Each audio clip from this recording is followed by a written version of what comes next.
எங்கள் அடையாளங்கள் எல்லாம் திராவிட நாகரிகம், திராவிட பண்பாடு, திராவிட கட்டிடக்கலை அப்படிங்கிறது அது சகித்துக்கிட்டு இருந்தல்ல.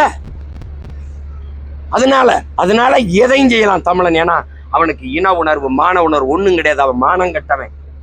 அதனால அந்த திமிர்ல நீ ஆடிட்டு இந்த படத்தை கொண்டாந்து வெளியிட்டுக்கிட்டு சட்டம் பண்ணிட்டு வரலாற்றை திருச்சி என் நிலத்துல, என் திரையரங்க, என் மண்ணில் வந்து நான் தொடர்ச்சி அப்படியே பயணங்கள் இருந்ததுனாலதான் நீ ஓட்டிட்டு இருந்துட்ட. இந்த 2 நாள் எடுக்கல, என்ன நடக்கும் பாரு. ஒரு தேட்டர்ல படம் ஓடாது, எந்த படமும் ஓடாது. சேட்டை தானே இதெல்லாம். அறிக்கை கொடுக்குறேன், நாகரிகமா கடிதம் கொண்டு கொடுக்குறேன், எடுத்துருங்கன்ட்டு.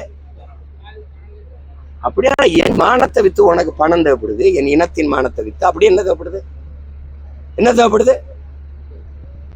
தமிழில் இருந்து கன்னடம் வந்ததுன்னு சொன்னதே எனக்கு கமலஹாசன் சொன்னதே சைக்கல. கன்னடர்கள் கொந்தளிக்கிறாங்க வரலாற்று உண்மையை பேசுனதுக்கு.